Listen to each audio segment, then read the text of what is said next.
निवृत्ती व्हावी म्हणून पहिल्यांदा निवृत्तीनाथ झाले. एकदा संसारातून निवृत्ती झाली की माणसाला ज्ञान प्राप्त होतं म्हणून दुसऱ्यांदा ज्ञानदेव झाले. ज्ञान प्राप्त झालं की मोक्षाचा मार्ग सोपा होतो म्हणून तिसऱ्यांदा सोपान काका झाले. आणि मोक्षाचा मार्ग सोपा झाला की माणसाला मुक्ती प्राप्त होते म्हणून चौथ्यांदा मुक्ताबाई आल्या. भक्त ज्या वेळेला संसार करतो तो सामान्य राहत नाही, तो विश्वात्मक होऊन जातो. म्हणून शुकदेवा तुम्ही संसार करा.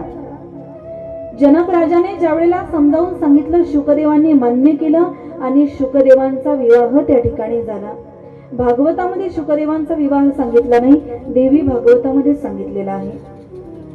अनेक पुत्र पौत्र शुकदेवांना त्या ठिकाणी निर्माण झाले आणि या संसारातली आसक्ती सोडून कायमची ते त्या ठिकाणी भगवान परमात्म्याचं भजन करण्याकरिता निघून गेले.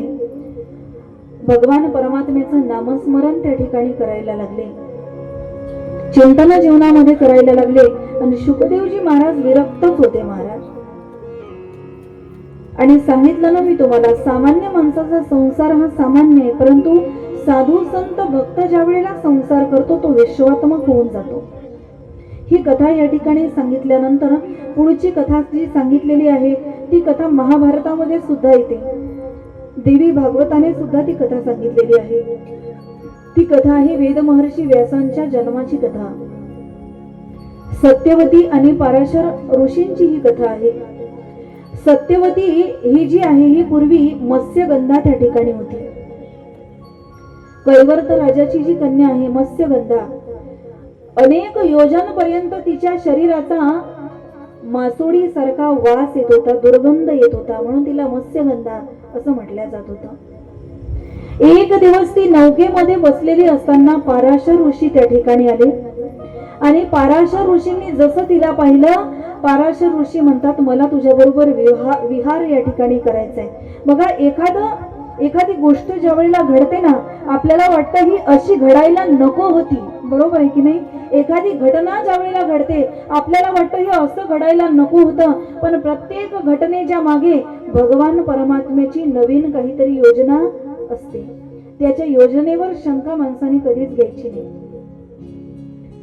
आज ज्या वेळेला विचार केला पराशर ऋषींनी, दिवसाचा वेळ असताना रात्र त्या ठिकाणी केली आणि त्या मत्स्यगंधे बरोबर विहार केला. आणि दुसऱ्या दिवशी जसा तिला पराशर ऋषींचा स्पर्श झाला, आता ती मत्स्यगंधा राहिली नाही, ती आता पद्मगंधा झाली.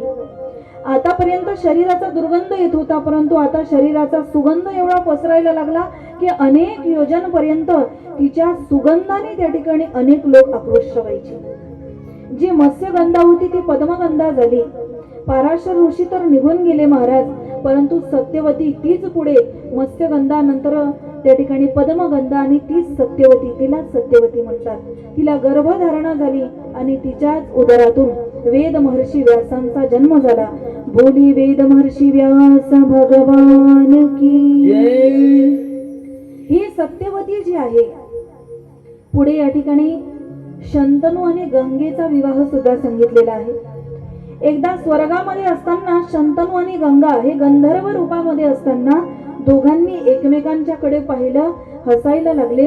गंगेच्या शरीरावरचं वस्त्र थोडं उडालं आणि शंतनूने तिच्याकडे ज्या वेळेला पाहिलं, शाप मिळाला या दोघांना. गंगा, तू या ठिकाणी देव मार्गामध्ये असताना, स्वर्गामध्ये अप्सरा असताना सुद्धा तुला या ठिकाणी या व्यक्तीशी विवाह करण्याची इच्छा झाली.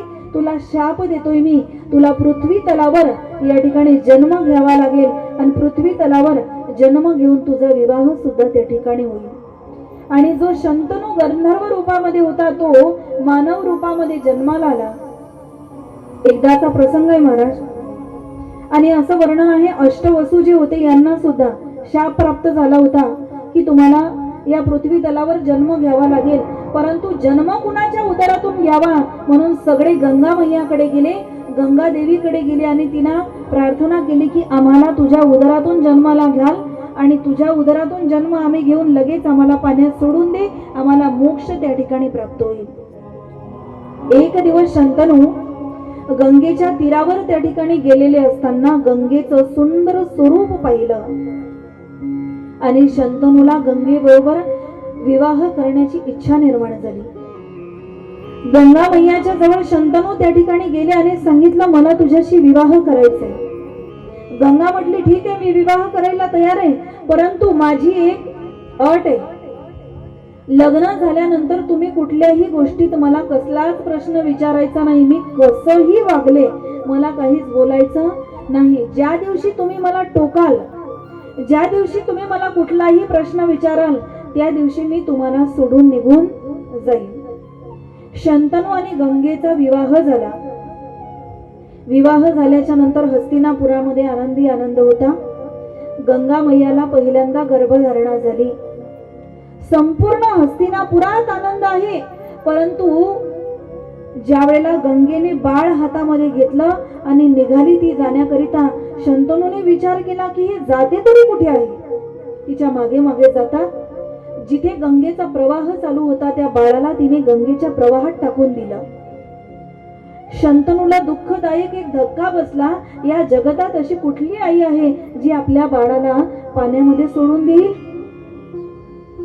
परंतु मी जर हिला प्रश्न विचारला तर ही मला सोडून निघून जाईल. काहीच बोलले नाही शंतनू, पण आतल्या आत त्यांना ती ग्लानी खात होती, ते दुःख होत होतं. दुसरं बाळ जन्माला आलं, तोच प्रकार घडला. दुसरंही बाळ पाण्यात सोडून दिलं.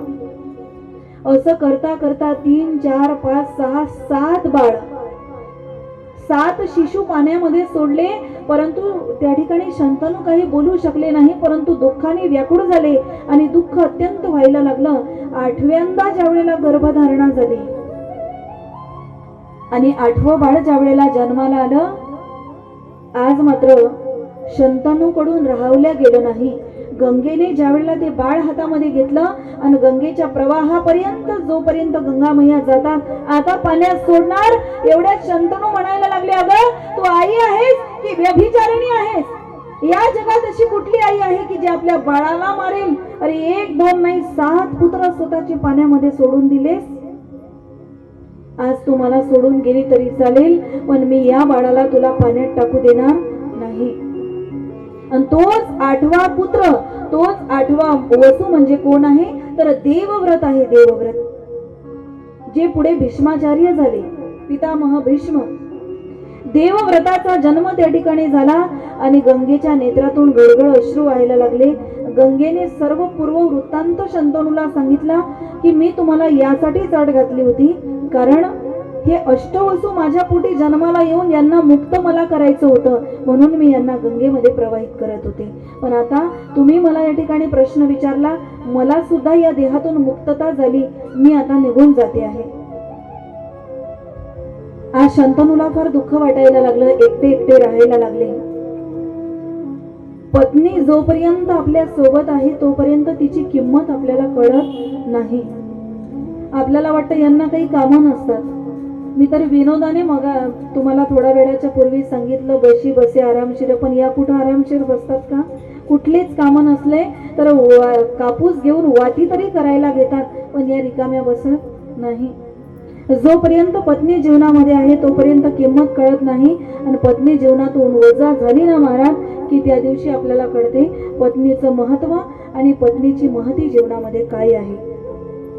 म्हणून संसारामध्ये राहत असताना वादविवाद हे काही क्षणापुरते असावे, ते मारामारी पर्यंत आणि आपल्या पत्नीवर आघात होईल इथपर्यंत ते नक्कीच नसावे महाराज.